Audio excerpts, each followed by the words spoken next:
Hello. I thought I'd do a little ramble because I haven't been able to do a review this week because it's his fault Oh, and the kids aren't still clearly not back at school, so I'm not lit for this. I know it looks a bit all over the place, but so many people on Facebook have been talking to me about magic books and doing a tour of my magic books, and I did this live thing a while ago where I started going through them, and I realised a couple of things. I get myself completely overwhelmed. I've just written a blog for Vanishing Ink about this. I get really overwhelmed. I stand here and I look and I go, I don't know what I want to choose. And time has become so precious that I get the odd 20 minutes, the odd 30 minutes when I feel like I can read a magic book. And sometimes I just stand here and just kind of, I can't, my hands are just kind of reaching. I make decisions. I'm trying to overthink it. And what I've decided to do recently is, the first thing is, hey, how you doing? I don't know how to pronounce that. Is it McColl? I think it is. I hope you're well. I don't know how to. The people have said a tour of your magic library. So of course I could just go through it and show you what I've got. But there's also the ones I've read, the ones I haven't. There's a lot I haven't because I do get this overwhelm. Um, and I kind of reference a lot of them, but I decided recently to take a different approach and to do something I haven't done for a very long time, and that's to take one book, take it home with me, because this office isn't at my house; it's just over the road from my house, and to try and work through it. And it's been a really interesting process. I took the first of the Steve Forty books, took it home, and I'm working through it and I'm learning everything from it to a point where I could maybe get away performing it. So it's a long process and it's a big commitment. And I think what I've found is that I've been scared of doing that because I've been thinking it's one thing, what if I do that I can't do any of the other stuff. And what I found is that you can do that and you can dip into other things as well. So, but the process has been really interesting, sometimes frustrating, because you get that feeling of wanting to get through it, which I think is the real problem of having a lot of magic books, is that feeling of wanting to get through them to the next one, that kind of always forward thinking and not being mindful with practice and not kind of sitting there and going, look, I'm here with this book now and this is what I'm learning. And I've learned probably more in the last few weeks with cards than I have done for many, many years. Not because just because of the approach, okay, not because I don't read, because I've been reading stuff for review, right? I've read lots of books cover to cover for review. I read, Pure Imagination. I pretty much learned everything in it, but it was a different thing for review. You've got that thing that you're reviewing it, so you're looking for certain things. It's hard to retain the knowledge when you're reviewing because you're kind of rushing it. So to actually sit for weeks and weeks, and what I've found is that I'm probably halfway through the first volume of the 40 books, and I'm finding that it's kind of happening. If I don't think about it, all of a sudden I'm halfway through and I've learned a hell of a lot. And even though it's weeks, that time's gone quite quickly. So if you ever find you're in that situation of what book to read, there are a few criteria I'll talk about very briefly here. One of them, if I'm going to take one of these books away with me and not really look much at the others except for a bit of reference, to me I've got to think about the time I've got.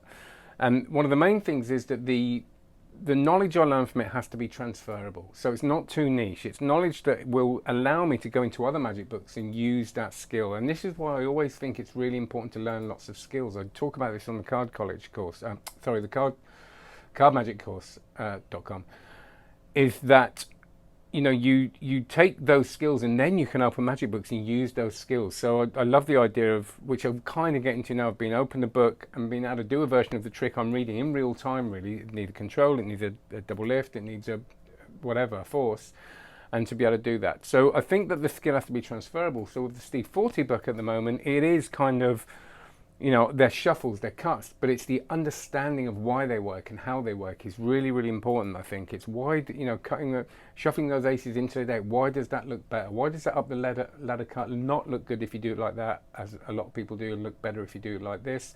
Morning, how you doing? And I think it's that deep understanding I'm trying to get now. It's trying to get over the thing of just doing a trick because you've learned it, but doing a trick and understanding why it works. If you look at Triumph, it's only relatively recently that I've learned Triumph and really understand why it works. I kind of have done it before and do the moves and it kind of ends up okay, but to really take it apart and then take that understanding into my other magic. So that was one of the reasons for taking the Forte book. And of course, most books you can get that from, but it's kind of getting the most bang for your buck, really. If your time is sacred, like it is for me at the moment, is there's so little of it because of the kids not being at school and stuff. I want them to know if I sit down for an hour that I'm going to get a lot out of it, but not to rush it as well. And, you know, so one of the criteria is that it's transferable skills, and the other is that it's enjoyable. You actually sit and enjoy the process. Now, there's some magic that I really don't enjoy learning. It doesn't mean I don't love it, but mentalism is one of them. Anything with a mental process, I find it really dull to learn. Because I'm kinesthetic, I like to play, I like to get my hands involved. So it's, like in Mendex stuff, I just find torturous. I love it when I can do it, but the learning of it I found very, very difficult. So for me, it has to be a kinesthetic thing, which again is sitting at a shuffling, cutting, doing moves, all that kind of stuff. And again, the Steve Forte stuff is really giving me that. It's giving me that nice feeling of, I mean, I watched the Ricky Jay documentary the other day, and he says, you know, he loves just to sit there, even after all these years, all day with a deck of cards. So I think that's a really important thing. You've got to enjoy your practice. It doesn't mean sometimes it's not hideously frustrating, but you've got to enjoy it. Let me just see the chat there. What book you recommend to a 16-year-old new magician? What book would I recommend? It's so hard. If you're learning, and yeah, you're a new magician, okay, so again, it's about budget, isn't it? Everybody says the Royal Road. Royal Road's great, it's brilliant, but for a 16-year-old might find it that reads a little bit dry. I'll always recommend it, it's great. By the way, there's my course as well, which we're running through this whole thing on my Card Magic course. I couldn't resist, sorry. But I do run through all this stuff on my course visually as well as referencing the books. And it's not instead of books, it's as well as. I think the Card College books, you know, are the best learning card magic books in the world. I've never found anything as good for cards. It goes straight from the beginning, as I do in my course, and I'm not going to lie to you, I was really influenced by my learning from Card College for Card Magic course. So, you know, it's got the tricks, it's got the moves, it's got everything, but it's an investment. Not for one of them, it's 20 quid or whatever, but for all of them, I would say Card College. Hi, how you doing? I think, yeah, I would say that. I mean, if it's broad magic, I would go probably for Joshua Jay's beginner's book, his magic book, which is it here? It's a wonderful book, and I've bought it for so many people as a present. It's one of those things, you know, people always have their books that they gift. Oh, there it is. Magic, the Complete Course by Josh Jay.